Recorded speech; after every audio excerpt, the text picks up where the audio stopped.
Are we hot? Yes, you are now.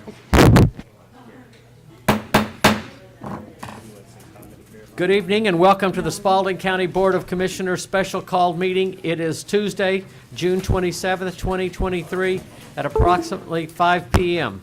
I would request that all people silence your cell phones and all other electronic devices. At this time, I'd like to ask Commissioner James Dutton of District 2 to deliver the invocation and Commissioner Ryan Bolden of District 4 to lead us in the pledge to the flag. Please stand. Please join me in a word of prayer. Almost kind and gracious Heavenly Father, Father, we humbly come before you as public servants here in Spalding County to thank you for the opportunity that we have to live in this awesome county. Father, thank you for this awesome warm weather and the rain that we had last week. Thank you for the awesome folks that we have here on the ground taking care of the problems that the winds and the storms have brought to us.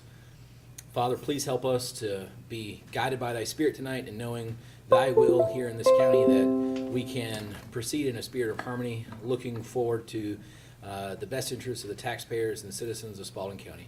Father, we ask these blessings humbly in the name of our Lord and Savior, Jesus Christ. Amen. Amen. If you would, please join me in the pledge to our flag. Pledge allegiance to the flag of the United States of America and to the republic for which it stands, one nation, under God, indivisible, with liberty and justice for all. Thank you, gentlemen.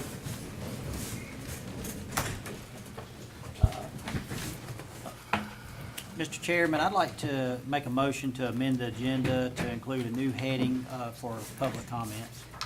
All right, I have a motion. Do I have a second? Second. Where? And to add it as 5-1, Under 5.1, yes, sir. a new 5-1. Okay. I have a motion and a second. Any more discussion? All those in favor, please signify by raising your hand. 5-0. Thank you. Consent agenda. Mr. Chairman, may I also ask that the agenda be amended for introductions this evening of our two new employees? Mr. Chairman, I will make that motion and would like to have it happen prior to the consent agenda. Okay. Now, All right, I have a motion. Do I have a second? Second. I have a motion and a second. Any more discussion? All those in favor signify by saying aye. Aye. Motion carries. All right, before the consent agenda is where she said. So introductions it is. Mr. Chairman, Board of Commissioners, it is my privilege to make an introduction to you, and I'm going to ask both of them to come forward and share a little bit about themselves. First this evening is Mieko Saunders. She is our new HR director. And then following her will be Miss Erica Dye, and I would ask Miss Jenna to support that when she comes Mieko. forward. Ms. Mieko, if you'll step forward to the podium and the microphone, if you'll share with us about who you are, and welcome. Yes, Thank you welcome. so much. Can you guys hear me? Okay, perfect. This is a lot of spotlight. Just kidding. My name is Mieko Saunders, and I come by way of Philadelphia, but I do live in McDonough. I have been working in Griffin for several years, and I am extremely excited to have this position. I see numerous opportunities as well as extreme progress, and I just can't wait to work with you all. Any other questions? Nice to meet you. welcome. Nice to meet you. too. Welcome. Just as a little bit of a background, Mieko comes to us with a law degree and also an LLM. So Yes, she sir. has a master's in legal studies from, Atlanta's John Marshall. thank you very much, John Marshall in Human Resources. Yes, sir. So we're excited to have her, glad that she's on board, and look forward to some great things moving forward. So thank you, Mieko. You're welcome. Welcome. P.S. It's a very open door policy, so if you guys have anything, just let me know. Thank you. Thank you, Mieko. Welcome again. All right. I see Judge Thacker's here. I'm very pleased to introduce y'all to Erica Dye. She will be my replacement, but I do plan to stay and work with her for as long as it takes. She's local. She's from Orchard Hill. She graduated from Griffin High, and she has all of the educational background and everything that we need for a finance director. She just needs what's in my head. We understand that. Welcome, Erica. We're glad to have you here. Well, thank you, guys. I appreciate the opportunity. I look forward to working with all of you. Cool. Thank you. Thank you, Erica. And I forgot to mention, she comes to us from the Georgia Lottery. Okay, all right. Okay. Brings like good luck with you. Yeah. Thank you very much. Thank you, Very Mr. good. Chairman. All right, to item number 4, consent agenda. I'm going to read a lot of stuff, so if everybody will just bear with me. This is a consent agenda. We've already approved first reading, so this is the second time we'll do it, and I'll read a motion in just a second about it. Consider approval on second reading, a resolution A2301 to amend UDO Article 2, definitions of terms used, to replace Section 202 RRR, general definition, use, non-conforming, to amend UDO Article 2, definition of terms used, to add Section 203DD, housing definition, planned manufactured home community, non-conforming, to amend UDO Article 4, general procedures, to replace Section 403, continuance of non-conforming lots, use, and structures. That's number 1. Number 2, consider approval on second reading of ordinance A23-02 to amend the Unified Code Development Ordinance of Spalding County, Georgia, Article 21, Sensitive Land Watershed Protection District, Section 2103, definition, to amend subsection E, to define perennial streams, to amend Section 2106, use exempt from S2 criteria, to add subsection E, to identify master plan developments. Item number 3, consider approval on second reading of ordinance A23-03 to amend the Unified Development Ordinance of Spalding County, Georgia, Article 4, General Procedures, Section 411, Variances, Section 413, Special Exceptions, Section 413, Alpha A through G, and H through N, Section 414, amendments to comply with requirements of House Bill Section 1405, as codified in the Georgia Zoning Procedures Law, OCGA 36-66-1, etc. Item 4, consider approval on second reading of ordinance A23-04 to amend the Unified Development Ordinance of Spalding County, Georgia, to amend Appendix D, Spalding County Soil Erosion and Sedimentation Control Ordinance, by replacing it in its entirety. Item 5, consider approval on second reading of ordinance A23-05 to amend the General Code of Spalding County, Georgia, to amend Chapter 4, Illicit Discharge and Connection Stormwater Ordinance. Item 6, consider approval on second reading of ordinance A23-06 to amend the General Code of Spalding County, Georgia, to amend Appendix D, Spalding County Soil Erosion and Sedimentation Control Ordinance, and add to the general ordinance. Item 7, consider approval on second reading. Number 7. I'm sorry? We're only doing 6, right? No, we're doing 7. We're doing number Oh, that 7. one too? You'll have to remove 7. Okay, I'm sorry. Because it's all in the consent agenda. so- Item number 7, consider approval of second reading of FY 2023 year-end budget amendments. All right. Do I have a motion to approve all of those, or is someone wanting one of those to be pulled out? Motion to approve, Motion to approve 1 through 6? 1 through 7. 1 through 1 through 7. Okay. I have 1 through 7. Do I have a second? Second. All right, I have a motion and a second. Any more discussion? I think there is some issues with 7, so. This is the amendment for 23? Oh, for 23. Yes, Okay. this is, No, yes. the 20. All right. I'm with you now. All right, I have, any more discussion? All those in favor, please raise your right hand. Thank you. Motion carries. All right. Item number 5, agenda items, public hearing. Persons desiring to speak must sign in for the appropriate application. When called, speakers must sign their names and addresses and direct all comments to the board only. Speakers will be allocated 3 minutes to speak on their chosen topics as they relate to matters being considered by the Board of Commissioners on this agenda. No questions will be asked by any of the commissioners during citizen comments. Outbursts from the audiences will not be tolerated. Common courtesy and civility are expected at all times during the meeting. Dr. Ledbetter? No one has signed up this evening, sir? Okay. Item number, the new number 2. Do we need to take a motion to come out of public? Yes. Do we have a motion to go in? We didn't, I don't think you had a motion to go in, but All right. Do I have a? I think We- we have we to do need- both of those things. That to is correct. Check boxes. Yes, All right. you need to go in and come out. All right, do I have a Make motion? motion to go into public comment? I have a motion, do I have a second? I have a motion and a second, any discussion? All those in favor, please signify by raising your hand. Gwen second. Go in second. I did. Okay, thank you. Okay, 5. You need a All right. motion to come out of public All right. hearing. Now, There's I- nobody who wants to speak in the public hearing? That's correct. No one has signed up. Wait a minute. Motion Wait a to, minute. come out of, nobody, She missed the sign up. well, we allow her to speak. If you wanted to. She's one it's person. up to you. Yeah, She's one person. Okay. she signed up to speak. Yeah.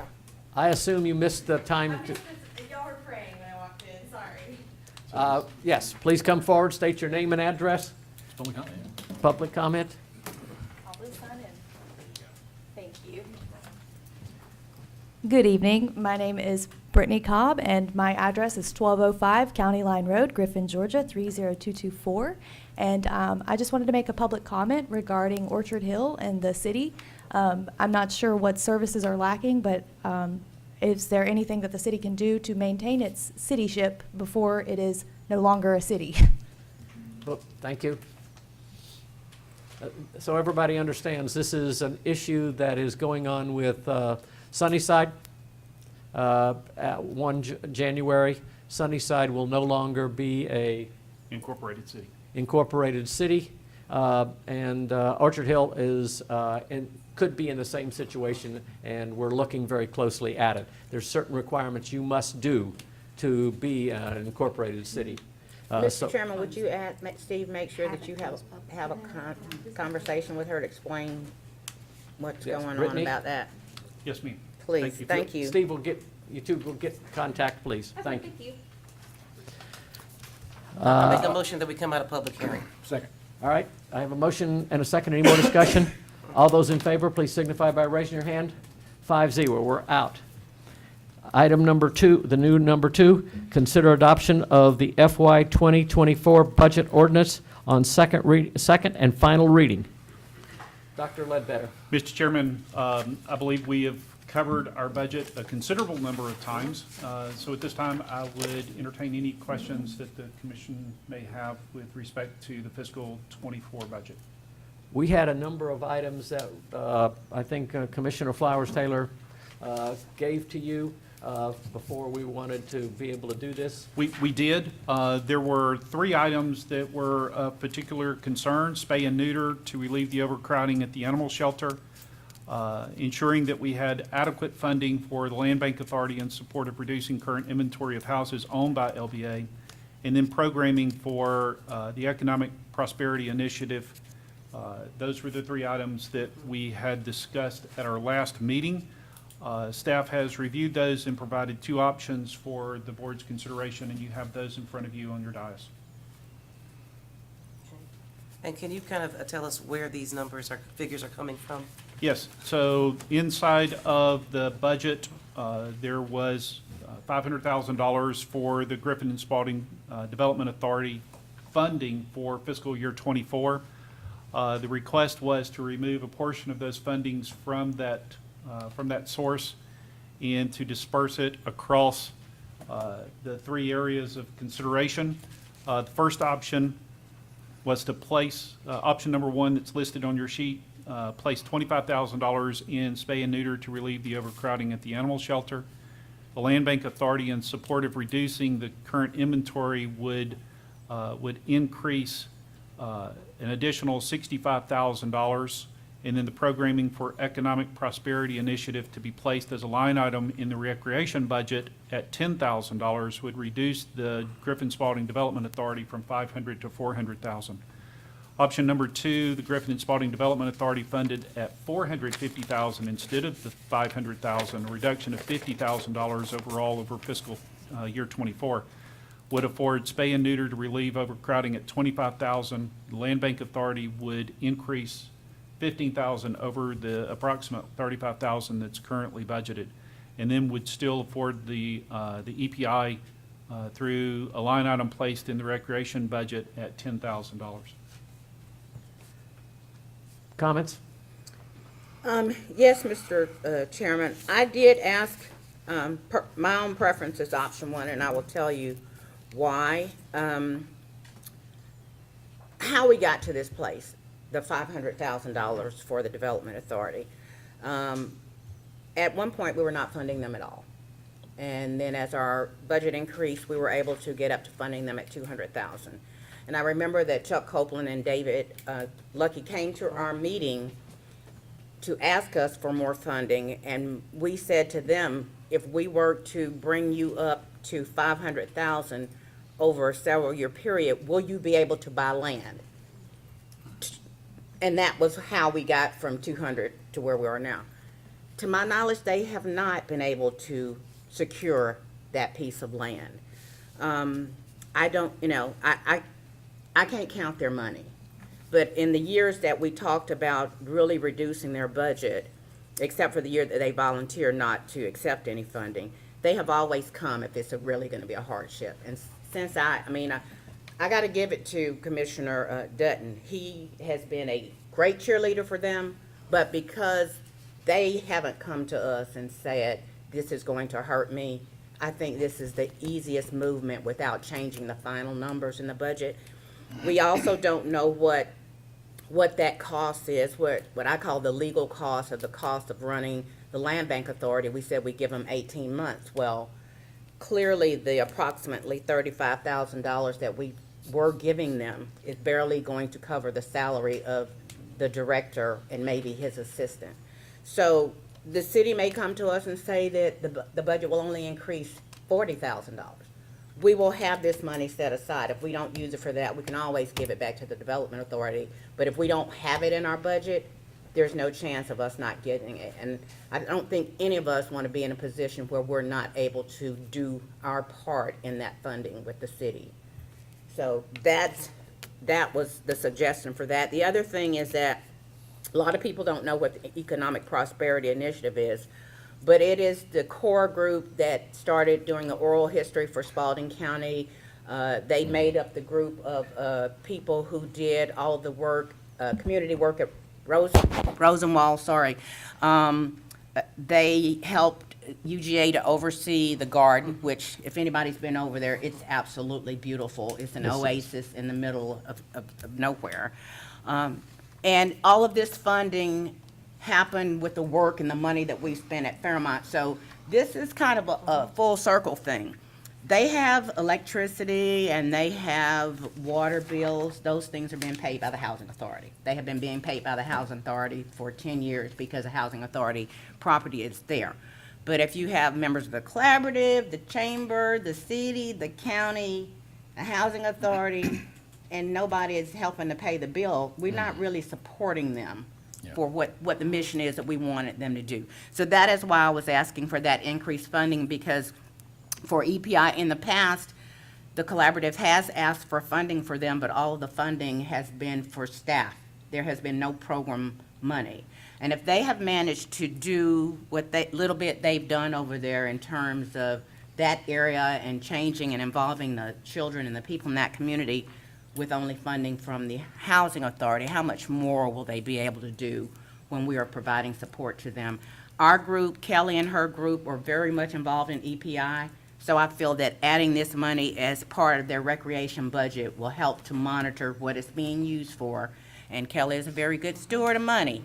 She's tight with it, so she will make sure that it's only spent on program items. Okay. All right. Commissioner Dutton? Yeah, I agree. I think all three of these things are definitely worth funding. My concern with option number one is that it actually like lowers their current budget.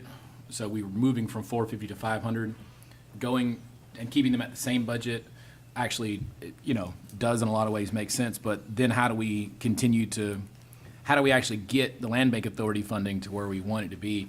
This was something that I've been really, really kicking around for a while, but since last Thursday, it's really been bouncing around in my head. And then in speaking with some other folks from around the state, my colleagues in our county, this kind of stuff, they said, well, have you thought about the Board of Elections? Have you thought about the ways that we talked about to save money there? And I said, I'm not the point person on it, like, help me out. Send me some data. So they sent data. I sent it to the chairman. He sent it out to the rest of us. Now we've heard, of course, the response that obviously we don't do the elections. We're not in charge of the elections. Yeah. We provide our Board of Elections with funding, and they've asked for $483,000 in additional funding this year over last year. And we're funding all of that increase. That said, the numbers that we were sent, again, those numbers round up on cost and round down on savings, still says that if Spalding County went to paper ballots instead of using the vending machines, we would save in a midterm election, right? And the savings is based off per votes cast, and midterms are obviously less votes cast than in generals. So in a midterm election, we would save $53,000 in that 1 year. So again, that's rounding against ourselves in both directions. The issue is, like, can the Board of Elections do that? And that's sort of more for them to decide, obviously. But the catalyst for that starts kind of here. We get to say, hey, we have these huge budget issues this year. Can you look into this, right? We would recommend that you look into this.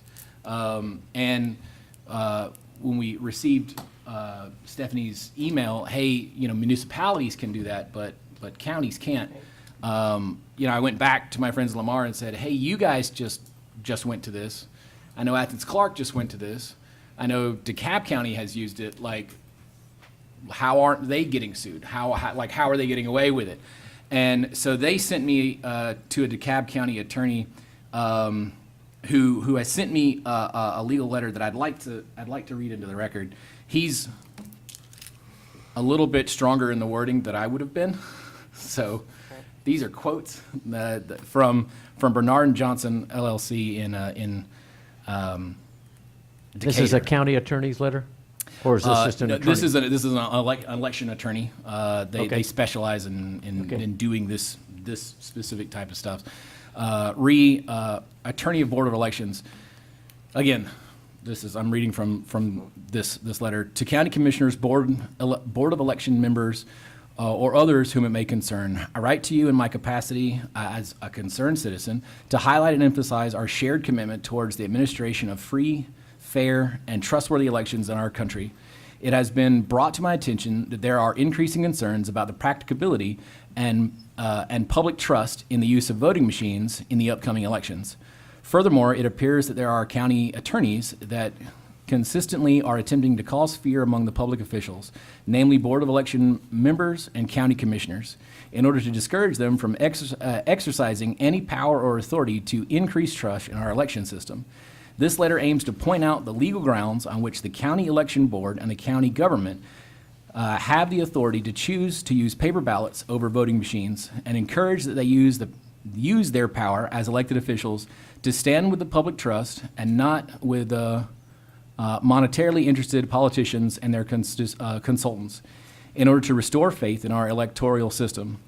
I refer to Georgia Code Section 21-334 from 2022, which states, quote, if a method of nomination or election for any candidate or office or of voting on any question is prescribed by law in which the use of voting machines is not possible or practicable, the superintendent may arrange to have the voting for such candidates or offices or such questions conducted by paper ballots.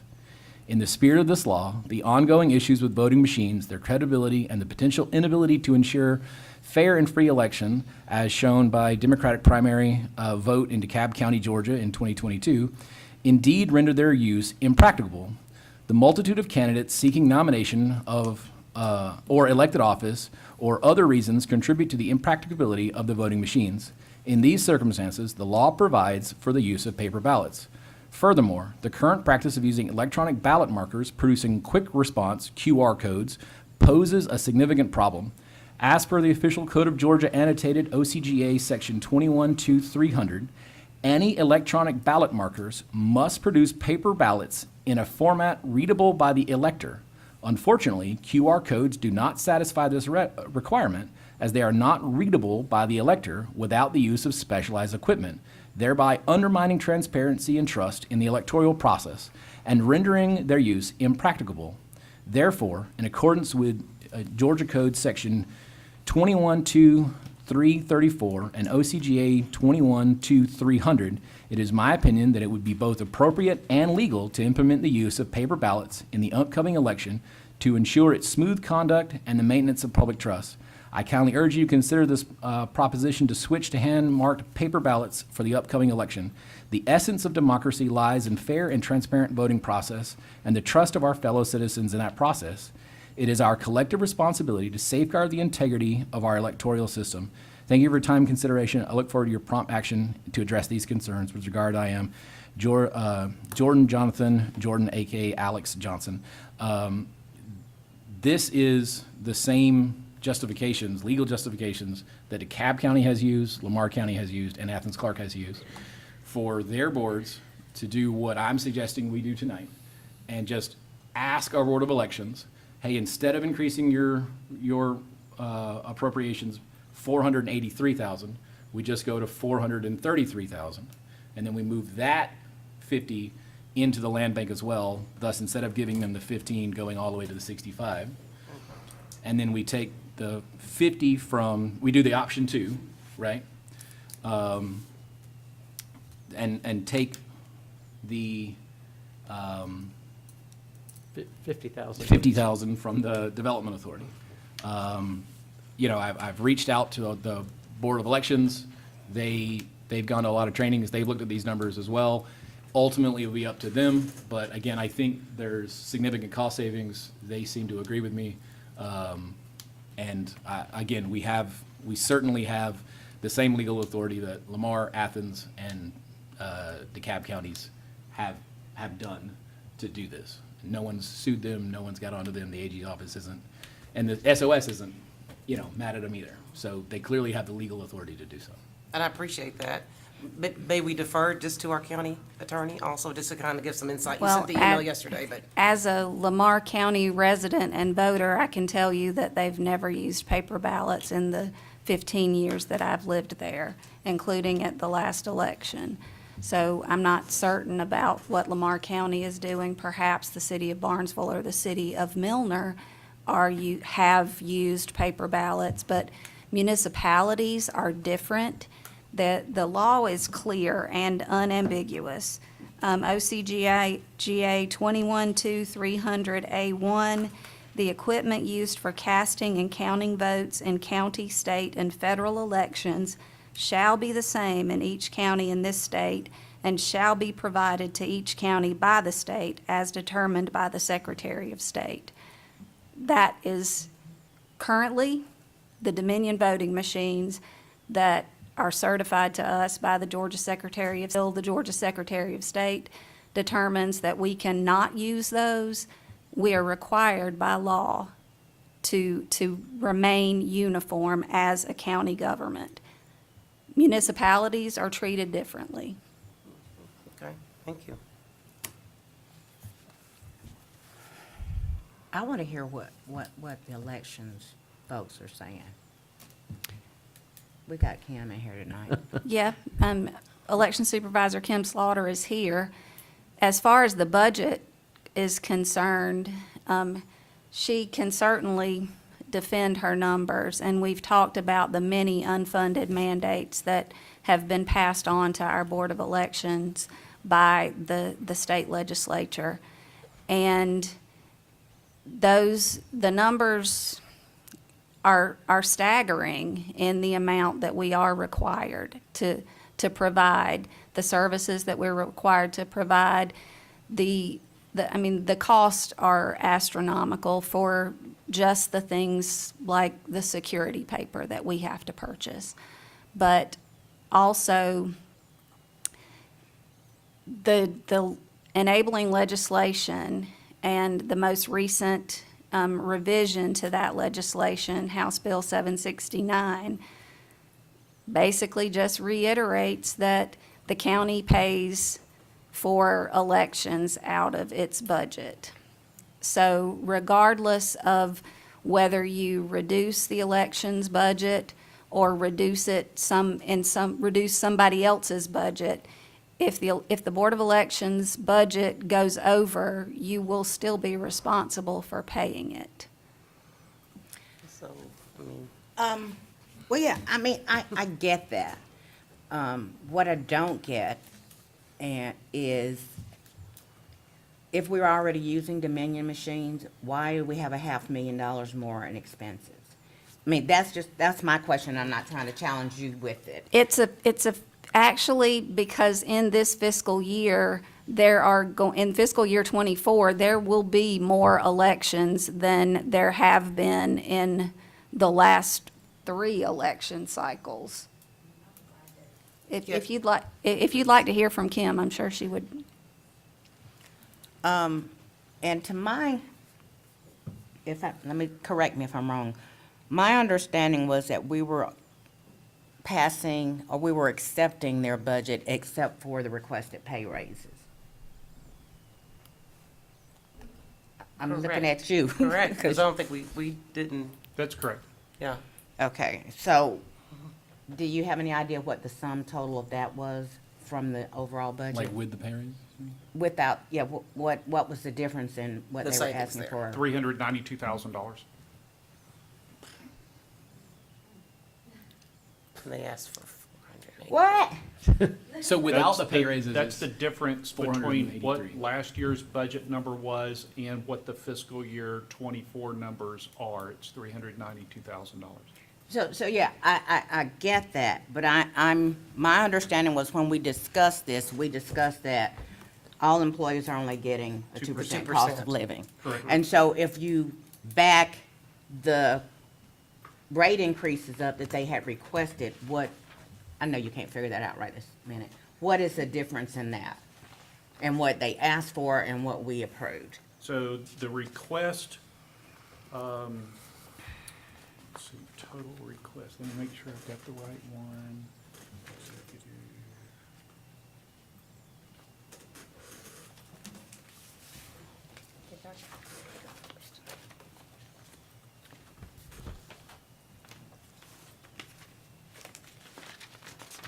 Good evening, Kim. Good evening. The requested number was 974,956, and the recommended is 874,295. Correct. And last year, the total was, you said it was 872? 481, 441. 481, 441. So the difference between the recommended 874, 295 and the budget from last year, 481, 441 is 392. Okay, so it's basically $100,000 would have been what the salary increase would have been if we had gone with the request that she had asked for. Correct. Okay, let me ask my question to Kim then. I have to percolate on that for a second. Kim, we had a paper here, welcome. Not really sure who gave it to us, but when we were talking about elections, it covered, I think, several counties that were either our same size in population or that were regionally close to us. And one of the items on there showed that our elections per voter was almost $10 more than the highest. Did anybody else see that paper, or am I making this up? I didn't see it. And I don't recall, You saw it? I did I not. remember it vaguely, but not enough to tell you what the numbers were. So I know I didn't come up with the paper, but I read it. I saw the paper. So that is a concern for me, and I would like to know why it cost us so much more to get a person to vote. Because that study, and I did not contact, I saw that list as well, and I did not contact every director for that county on that list. But counties operate, as you know, differently, and items are paid for, line items are paid for differently. So, for instance, one county, and I wished I knew this was going to be discussed tonight, I'd be much more prepared and could have something on screen for you. But this one specific county, they were requesting a $200,000 increase for just one item to help store some of the election equipment, where it could go out to the precinct and the UPS battery, the BMD, the ICP scanner, the printer, all of it is in one pod, so to speak. That $200,000 wasn't even included in what was in their budget numbers. I had a long conversation with this specific. Neither were their utilities, pest control, several different water, and so forth, so on. So there were a lot of items that were not included in their budget. And also requesting an additional employee that had not been approved yet was not reflected in that budget as well. So that's just one example. You're comparing apples to oranges, not apples to apples. Or that document was comparing, and I can't speak for every single county, but that was not a true representation. Just to answer the concern about the increase, also remember we're now actually staffed properly. When I came, there were 2 full-time positions, the election supervisor, that position, and then one other full-time worker. We now have 4 full-time positions there in the Office of Elections and Voter Registration, which we were in dire need of to operate properly. And I'm just going to be very honest, the reason why now it's taken 3 to 4 weeks to do a voter registration audit, because issues are still being corrected from a period of time where I believe because of understaff and maybe some not properly trained coming in for a few weeks here, a few weeks there, data entry errors. And so we're almost there, all the way up to speed. So if you're properly staffed, properly educated, properly trained, you don't have those types of errors. And you can move forward with properly executed elections. The elections themselves, as Stephanie said earlier, we've not had this many elections. In 2020, at that point in time, runoffs were not included in the fiscal year ahead. The fiscal year, let me say it like this: you have your primary, and your runoff would have been in the previous year budget, or in the next year budget, and not that year budget. The budget that we're working on now, 2024, is going to include the primary comes earlier, the runoff comes earlier than it did 4 years ago.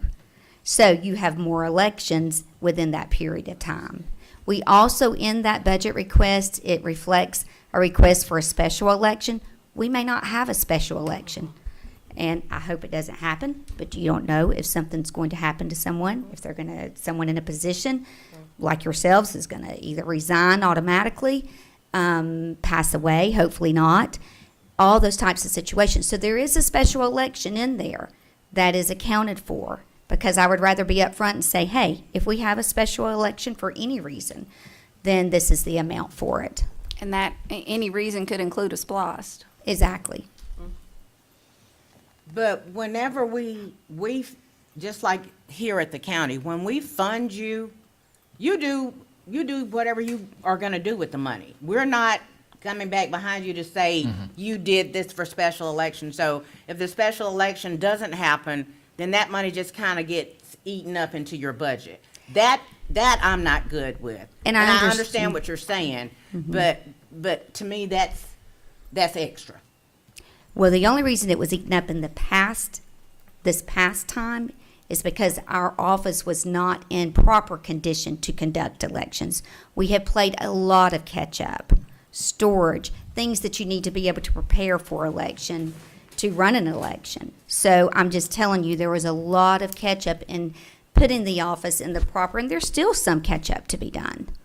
But not to the extent that we had to when we first came in as far as supplies go and what have you. Kim, So how did your training budget, because you increased more people, did that also increase? the training budget? Yes. No, actually, because I just, I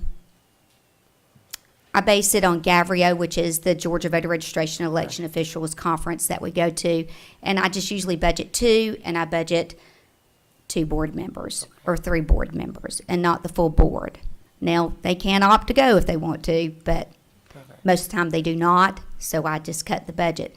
When I tell you that I looked at that budget over and over and over, went back and cut and cut and cut, I did. I'm a taxpayer. I live in Spalding County. I care about how our money is spent. So I wish that I went back and explained the $400,000 in detail, very detail, and that was given to the finance and county manager and has been shared. I don't know if it was shared with you all or not. I would be glad to send it to you. Of course, now we're here at the meeting, but it explained in detail, and when you look at it, it makes a lot of sense. Well, I read it. I read it for all the elections that you project or think that might happen. But it's a lot. And I don't attribute that to the fact that it wasn't being done before, because there's been years when we've had to have elections that weren't budgeted for, and I guess we had to end up going back into our general fund to pay for that. And for me right now, with the situation that we're in, I would much rather you come back to me later on a special election or a something other kind of election and ask for money then, because we are really like, We're reeling. Yeah. We're reeling. That's your option as a board. It's just like that, and I mean, I'm if it weren't for the fact, if I thought that we could do a paper ballot and not have people diving in the trash can later on to see if they can find somebody's signature or checking for somebody's fingerprint on a trash can, I would say all for it. But I already know that we already crazy in Spalding County when it comes to elections, and that would just be asking for total chaos. And that is the only reason I'm not for a paper election, because we just don't have that fixed. That's good and broke. But what I do say is that if you would allow us to be able to be responsible for any special cost that comes up so that you can go back and reflect in those costs, then. That's certainly the Board of Commissioners' choice. Well, I mean, we're not and- trying to cut your legs off, but I'm just saying, Right. that's why we're asking you these detailed questions to make That's sure fine. if Yeah, we're I'm not not doing here it. to defend it because I know what I've looked at and what I've done, and I know that it's, as accurate as it can possibly be, but sure, that's Kim, the how Board of much money Commissioners. is the special election? I believe it was at 80 or 90 because I had to factor that it could be a countywide election. Okay. If you're dealing with one commissioner, that's a different story. If you're dealing with a SPLOST or an issue that's affecting the whole county, I have to look at it that way. All right, let's assume it's 80,000, okay, for us. Kim, that list, can we get a copy of that? Like, I know that it was passed It was on around. an email. I saw it on the email. Yes. But I don't have I'd like to stuff with get me, a sorry. new copy of that. But, so what you're saying, the differences in that, like, cost per voter is like essentially the differences in how each county sort of runs their. No, it's just not a proper It's reflection what at they all. include in their budget. Right. And And what's everybody's not. budget is composed differently. Okay. And So- there may be some things that are similar or the same, but not overall. So if they didn't have an election at all, they would still have to pay lights and water, which I know you said that y'all add that into your cost, but isn't that already part of your budget? And so I can see where if you're just looking at what does it cost to run an election outside of what it costs us to keep the lights on in this building and people at work, then it would be the same numbers, because you do have to have office paper, you still have to have the lights on, you still got to have security, you still got to have a camera, you still got to have a restroom. Those things will happen regardless of if you have any elections at all. So I can see if anyone is making a measurement, there is a clear way for you to just measure what it costs to have an election. Oh, I'm not arguing that. Yeah. I'm just saying in comparing Yeah, them to other counties, yeah. it's apples to oranges. But you said that your comparison was based on adding all of those extras into that number. Is that correct? Right, the election costs for them as well, and I have that detailed also in an email.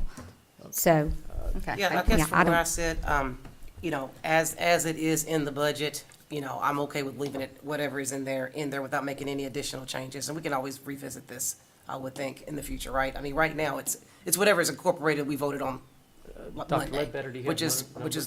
the, was it the 480, or what did we put in there? How much is that? So for the special election, September 19th. That's is correct. the special election, $85,330. I'm talking about the whole total amount that we So were the- actually. yeah, $874,000. Right, that's what we actually have in there now. $295. correct. So, and I just Commissioner want to, Flowers. if I can just say one more thing. When the 2021 fiscal budget year was composed, budget was composed, and even the 2022, you know, Dominion was brand new, and neither the prior administration, and then when I came in mid-August and then rolled into a redistricting right at the beginning of 2022, it takes a little time anytime a new system has come in to realize what it's taking. And I know by looking at the past budget, the prior administration before me, they didn't realize what Dominion was going to and what it was going to cost us. Logic and accuracy is huge.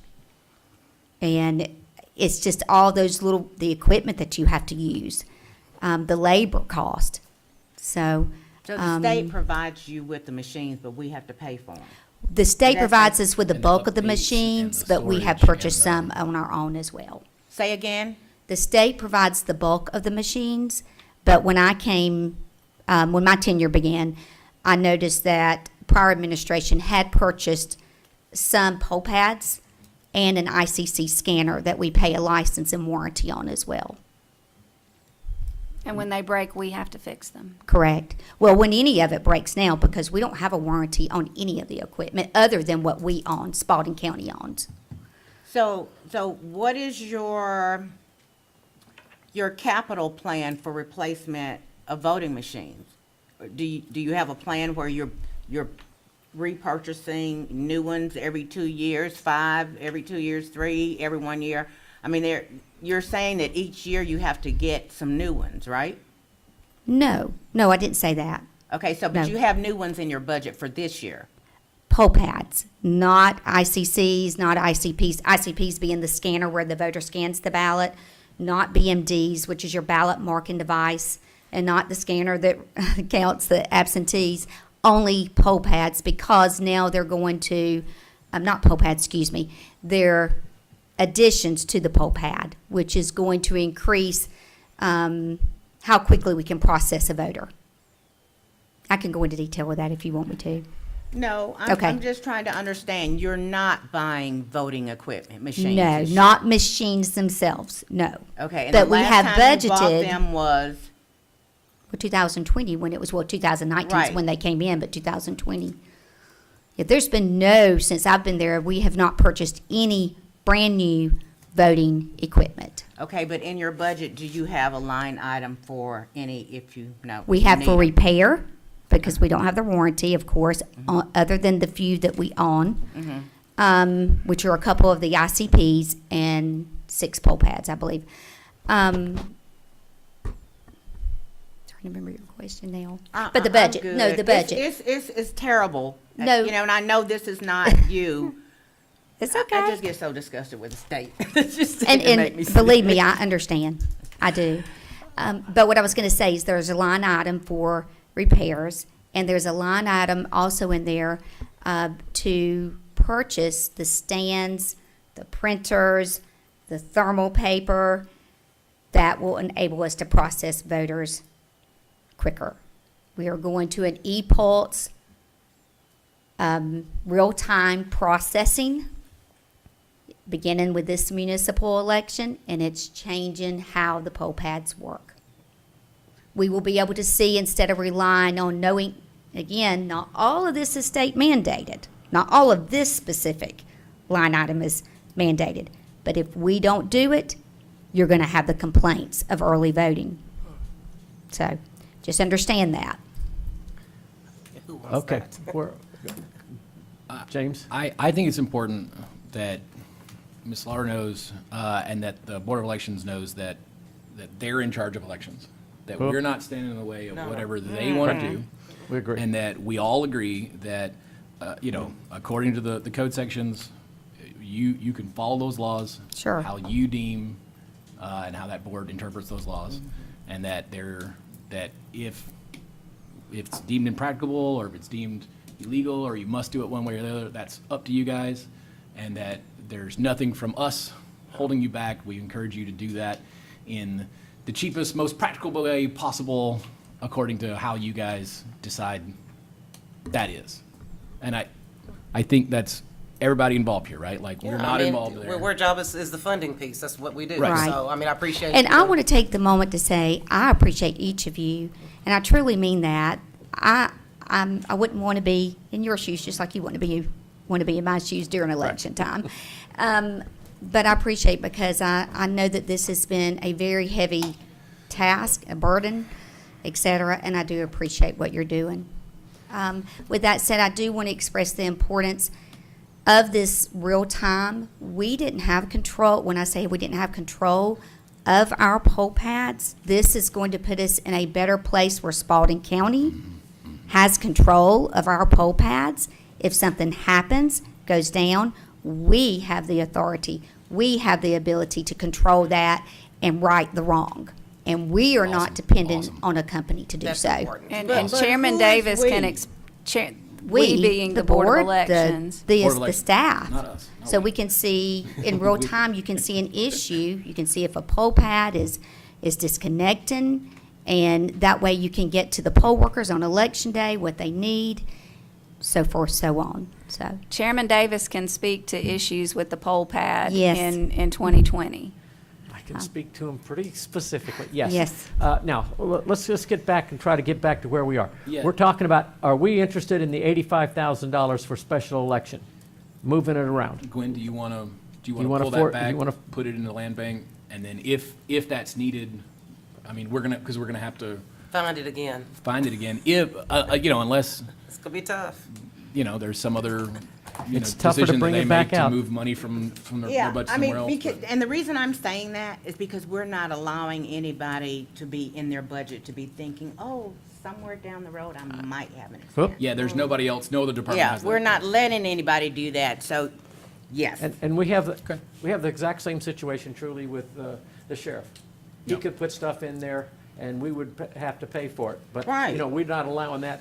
He's not asking us for that as an issue, so there's no issue. But he could be in exactly the same situation. Right, when the muffin grinder precedent set- stops working, it doesn't matter what you do, just reach for your pocketbook. And All going right, back so- to the industrial, or to the development authority, I mean, the fact that we're actually, which, Option two? totally understand what Gwen is saying. Of all the years, this is the year to do it. Am I a fan of it? No, because I understand, as also sitting on that board as chairman, what they do. And taking funding away is not the best way to do this, but right now, and where we are today, is the right way to do it, so. All right, so let's talk about, are we talking about moving the $85,000 and reducing what we're taking from the Development Authority? Or are we talking about continuing to let the election budget stay the way it is? I think there should be a reduction I think in we do. both. I think we do both. Yeah, I think so, both we do. That's the think point we I was use- making. I think we use option two and not give them any kind of increase and just kind of leave them where they're at. Nobody else is getting an increase either. Right. And then we pull the amount for the special election that may or may not happen. And then those numbers then become the 100,000, like what says in option one here. And my pen will write. It won't. And then that still leaves us though with 35. 35,000. correct. Where do we want to go with that? or do we want to just reduce the overall budget by that, which How about- might yeah, give us some We don't have to padding? spend it, do we? That's correct. And- My and- suggestion is not to do anything. with it Fund right now. balance, Well, hey, it- so a penny it- is a penny. It'll hit fund balance if Yes. we get it and we don't allot for I it. just say general fund. Yes, Okay. general fund. That's a great I mean, idea. Contingency fund, whatever. And look, and then if it happens, we've already got that, you know what I mean? So, I mean, if there is an emergency election, we have our contingency fund, and we Yeah, yeah. can certainly Right. pay for it if there's a It's need just for like it. a chiller going out or anything else. We're Exactly. gonna have to find the Right. money no matter what happens, Right. no matter where we put it from, so to be able to do that. All right, all right. now, so- Thank you, so- Kim. So I need to make a motion, right? Which Please. is to approve the budget as presented with the two changes. Lowering the Development Authority's budget from 500,000 to 450, and lowering the Elections Board by 85,000. I don't know their totals. yep, By 85,000. 85,000 from whatever it was going to be. Yes. And then increasing the animal shelter by 25,000 for spade and neuter to relieve overcrowding.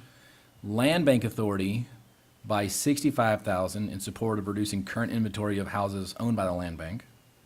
And then the programming for the Economic Prosperity Initiative, programming, right, not employment, or program. programming, only programming, to be placed as a line item in the recreation budget, that's 10,000. And then the remaining 35,000 that we just totally reduced, we just reduced the budget by that much. That works. And so if there's extra collected, that'll just go in fund balance. That's your motion, I will second it. All right, we have a motion and a second. Any more discussion? Thank you, County Yes, Manager, thank for you, working Steve. this out. Thanks, everybody, for having you, an Kim. opportunity. Did we vote? All right. Yeah, we're gonna- getting ready. Oh, we're in the public we're- hearing. We're in discussion. No, we No, came out of public hearing. Oh, You're honey, at a it seems like public we've been hearing. doing this like a long time. Okay, Ready to vote. Again, I think this is a sign we believe in you. We think you're doing a great job, Elections Committee. We've got your back. Feel empowered to do what you need to do. all right. Just a minute, let me make sure. Do we all understand the numbers?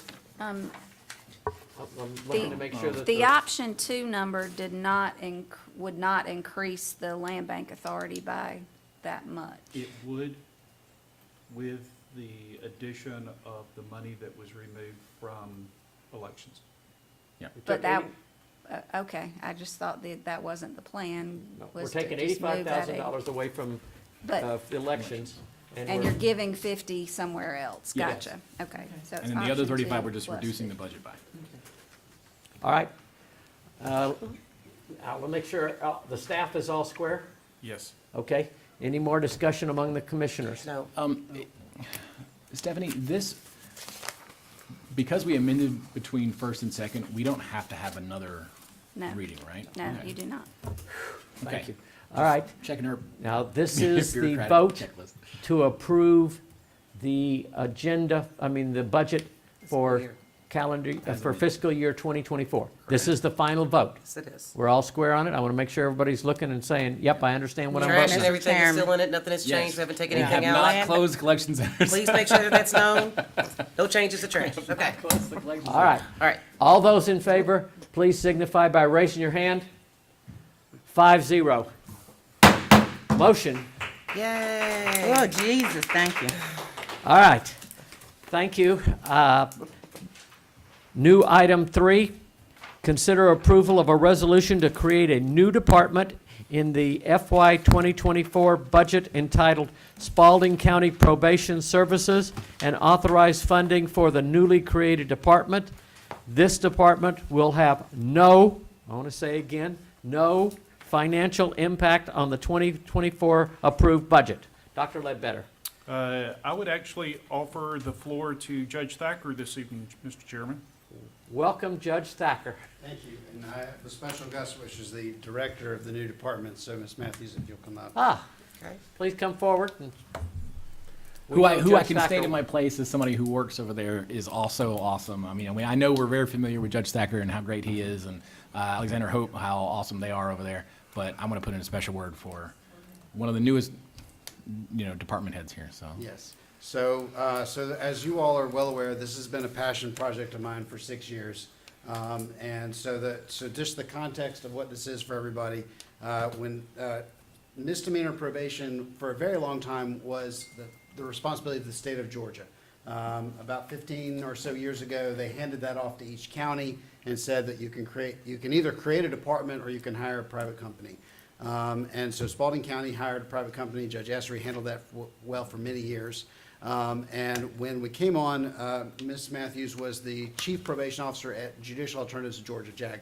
And so what we did was I let the owner of JAG know the day I got here in 2017 that if I did my job right, then I would be closing his office and we would be moving over to a department, because it was very important to me. We felt like it was the best way to serve our community best by not passing people that I'm placing on probation over to a private citizen with a private company who needs that payment to be made for that to do. It's the legislative scheme that was created by the legislatures. We were simply using it, but it was just awkward.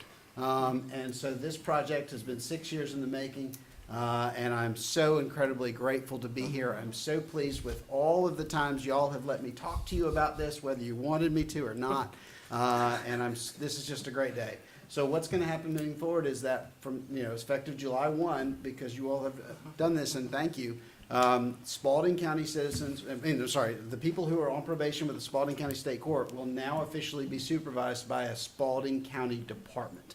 And so supported by Spalding County. They'll still be, nothing will change as far as our position, as far as they can still work off their fines with community service work. All that's still there, but it just takes away that secondary layer of that to it. And the reason why it's budget neutral, and we've crunched these numbers many, many times, and we've also met with and modeled this entire program after Henry County Sentence Enforcement's program, because they did the same thing several years back, and talked to Clayton County and just got a resounding yes from all those judges of, you will never regret this decision. It's the best decision we made when we brought their services, which were with a private company, in-house, because they gave better service to their defendants.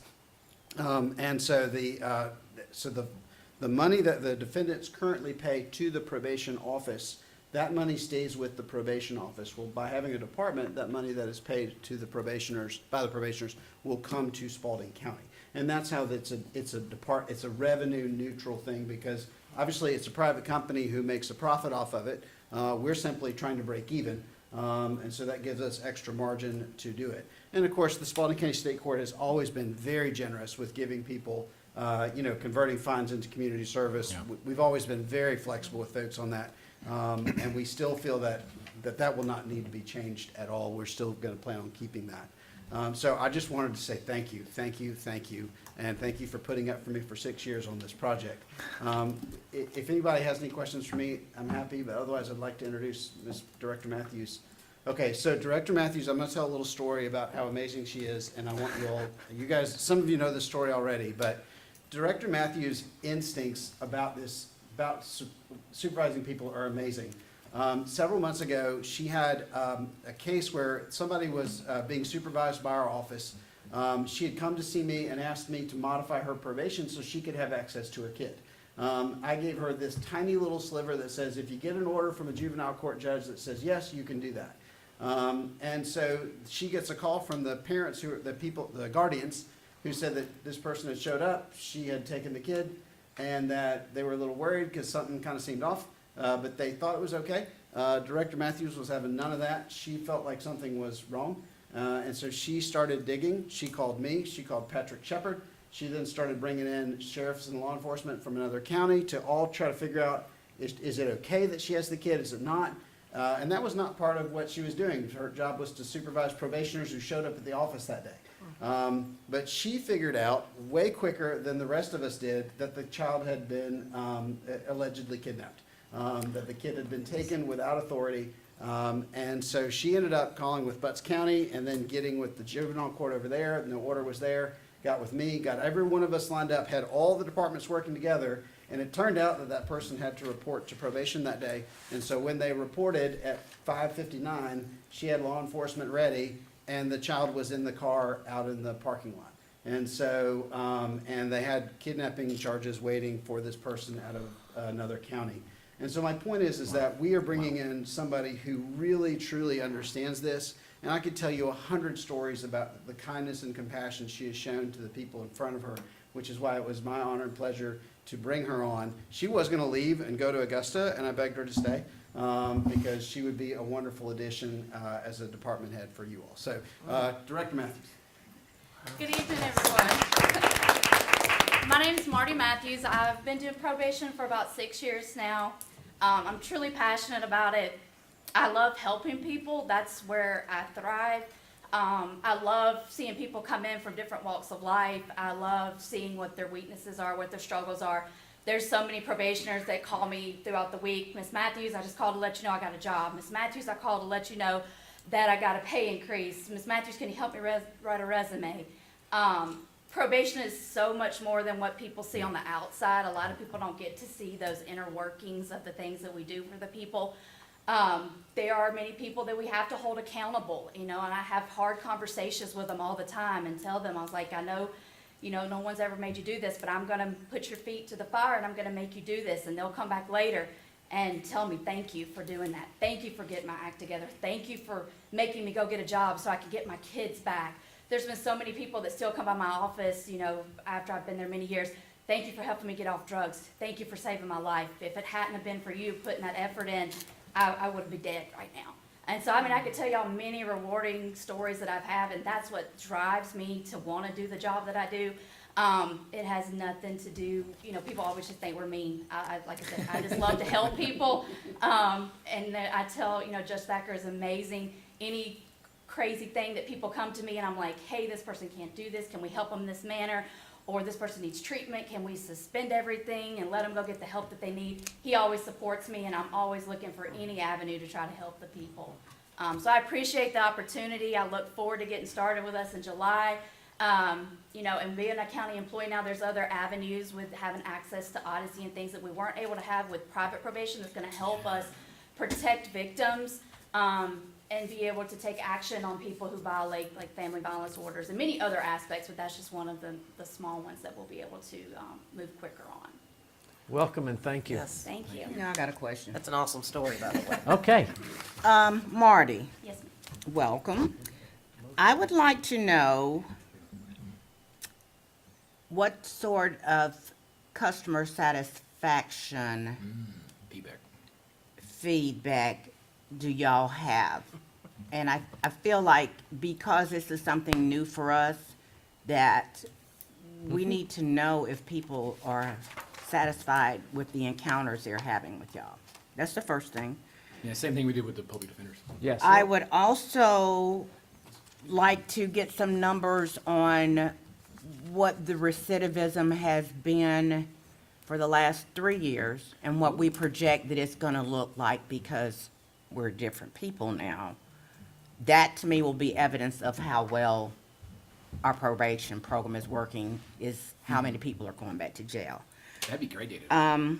And how will people who are on, and I don't know, it may happen with the judge before it even gets to you, but how do people get to accountability court if they end up on probation, or do they go to court at accountability court? How is that happening? Then my final question You're gonna write is, these down, right? Bullet points. I was told that I you got it, have because I 16, think they're great questions, so I'm with you, 100%. 16 employees, correct? No, How many employees are you guys gonna have? 6. 6 employees. A very large percentage of the people that are on probation are people of color. I would like to know what percentage of your staff represents people of color. Right now, I have 4 employees, and half the staff is African American and half the staff is white. One of my African Americans is also half Hispanic. Okay, that was the other question. Do you have someone who can speak Spanish or interpret for people who are coming from the court and into Yes, ma'am. your area? Okay, so somebody can get back to me with that Yeah, later. okay. However, Judge, you know I am mad at you about giving us this stuff last night to read. Nobody was really waiting to get 4 contracts and a bunch of other stuff. I don't know that Judge Thacker realizes that the chairman forwarded that information. Okay. No, these were the ones we've been circulating for a couple of months now. These were just the final versions that I was trying to go. These Josh were the doesn't do anything final- last Not two of them. Not Man, two if of you them. don't stop. 2 of them were new to me yesterday, but first, and then the second thing is, we're going to hold your feet to the fire. It sounds a lot like this is gonna be no financial impact, but I am not comfortable with that language because we don't know what, if it's a good financial impact or bad. So, to say that it's net zero, it may be back in the green. But we're gonna hold your feet to the fire on that because we need to look at not that it's wrong, but we need to really look at what it's really going to cost us. Sure, and we will keep a close eye on that, because obviously the fact is that we're gonna continue waiving fees, we're gonna continue converting fines to community service work, we're gonna continue doing those things. But at the same time, we've been continuing to do those things, and JAG has certainly been able to stay in business. Okay. So I'm just confident that it's going to balance itself out at the end of the day. And we did leave room in the revisions to the agreements for adjustments in those fees, because I believe we've discussed that y'all have been at the same level for a long, long time. So that at some point may be something that we can revisit.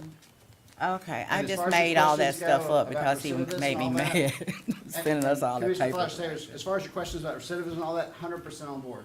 Okay. I'm more than happy to track that down. We have bits and pieces of that, but I don't really have that as a whole. But we've got a piece from probation, we've got a piece from the accountability court. I'm gonna try to see if I can either A, piece those together, or B, maybe see if maybe there's a group in Atlanta at the AOC, the Administrative Office of the Courts, who could provide us with a more 30,000-foot flyover, because those are Right. great questions, and I'd love to know that for myself. I just don't have everything pieced together yet. Well, it just gives us a baseline to start at, and then we can measure what we're doing from that going forward if you can't get the back information.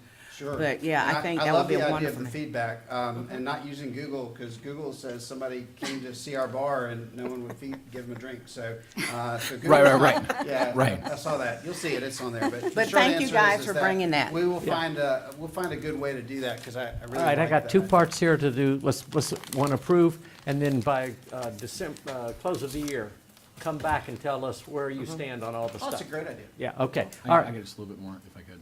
Okay, excuse Sorry. me. There's three reasons, again, I think that this is great that haven't been mentioned yet, not to reiterate all those things. 6 years ago when I ran, we had the idea of doing so many people get into the situation they're in because they can't find other employment. And a lot of times it's because they can't read. And we came and said, and I spoke with Judge Thacker about this, hey, is there a way to figure out getting those people community service credit for like going and learning to read and like going to the library and reading, advanced reader books or whatever, you know what I'm saying? Like, and there really wasn't a way to do it through JAG because Okay. it's a for-profit. But now that it's Ours. we can really start to craft that. And again, that goes to that recidivism thing, because if you put an addict back on the street, they're still an addict. yeah. And so, just like Marty was saying, if we can deal with those underlying issues and reading, and thus your ability to get better quality employment is one of those issues. But on the same note, this will make it easier for us to do that community service at county facilities like our animal shelter and this kind of stuff, and really be able to integrate that, I think, a little bit better. And overall, the main part to me is this is no longer a for-profit money-making venture. This is now all about doing what's right to seek justice, both as the punishment part of probation and the how do we fix this person's issue that Right. got him here in the Right. first place. So we've taken the venture capital out of it and we Yeah. put it on the people. I'm And again, excited about it. there's a place for that. Our roads, we can bid these things out, our facilities, but like when it comes to seeking justice, there shouldn't be for-profit prisons. There Right. shouldn't be for-profit, probation. So. Well, and as you know, I'm that excited. is dear to my heart, and that's why I've been bothering you all about this for so many years, so thank you. Thank All right, you. do I have a motion to approve? Motion to approve. Do I have a second? Second. I have a motion and a second. Any more discussion? All those in favor, please signify by raising your hand. 5-0, motion carries. Thank you, Judge Thacker, for what you've been Thank doing you, all this guys, time. appreciate you. Thanks, y'all. All right. New item number 4, consider approval of an amplification permit for the new air Air Baptist Convention to hold Congress of Christian Education at 6229 Green Valley Road in Griffin, Georgia, on July 16th through 19th, 2023, from 9 a.m. to 5 p.m. on all 4 days. Dr. Ledbetter. All 4 days. Commissioners, this is an annual like a event. revival, kinda. It's a revival that goes on at the church, and the staff's recommendation is for approval. Do I have a recommendation to approve? Second. All right, any more discussion? All those in favor, please raise your hand. 5-0. All right, Commissioner comments? Yay. Okay, That's my comment. okay, I got that. Commissioner Bolden? Yeah, I'd like to thank y'all for passing the manufactured home ordinance, That's really gonna help. because I hope they hold themselves to a higher standard, but I seriously doubt it. And this will give us some teeth to kind of go after them. Mr. Charles, keep an eye on them. They miss one thing, business license gone, they lose their nonconformity, and we bulldoze them down. All right, I appreciate They you. have no insurance anyway, so.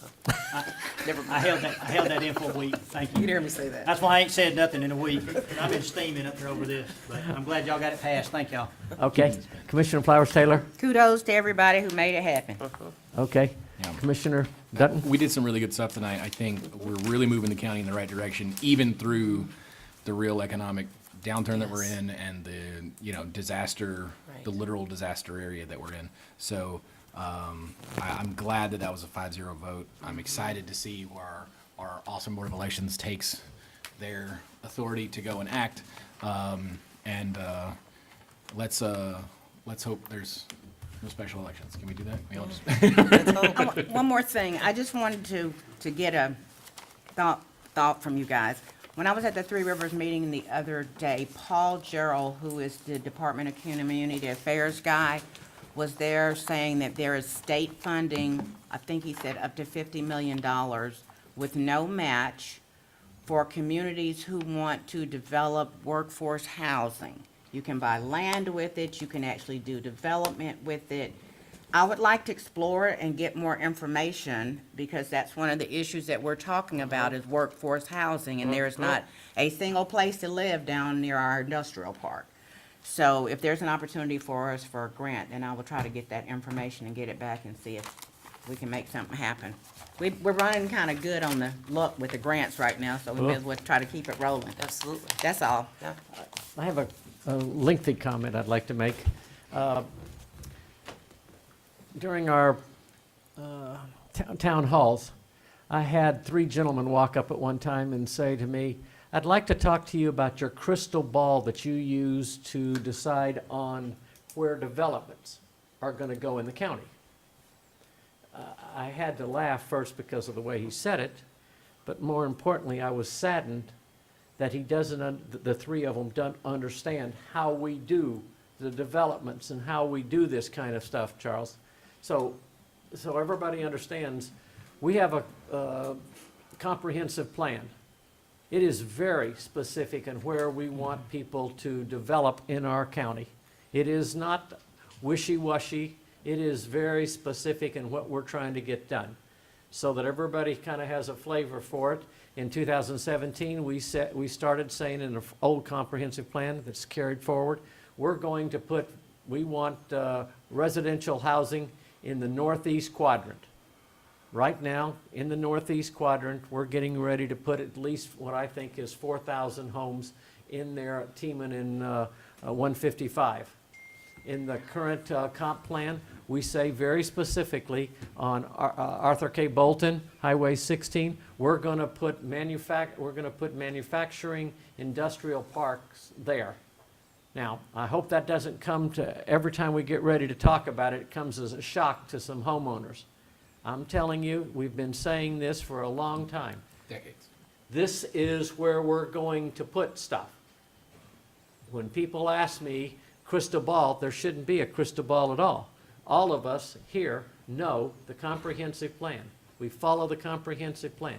So if you're looking for where we're going to go, because you want to be a developer, you want to buy land, speculation, you want to do all that stuff, it's all laid out in the comprehensive plan, and Director Reese can talk to you about it until the cows come home, but this is not something new to us, and every citizen has access to be able to get it and look at where we're trying to go.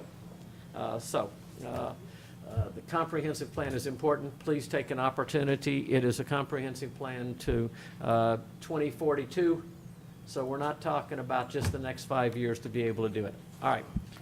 One more thing, we want to remind everybody about the parade coming up on Tuesday for Independence Day. We're lining up back here at 9:30. Parade starts at 10. It's going to go slower this year, I promise. Last year was a bit of a sprint. Everybody's welcome. I think all 5 of us are going to be there. It's going to be a really good day, remembering the freedoms that we have in the country. All right. Any other comments from the county manager, Yes, sir, I'm good, thank you. No, sir. attorney, county clerk, citizens engagement? Okay. With that, do I have a motion to adjourn? Motion to adjourn, Mr. Chairman. Second. All right. Any more discussion? All those in favor, please raise your hand. 5. We're I won't adjourned. be able to sleep, but. Thank you, Judge Thacker. Girl, I didn't think that.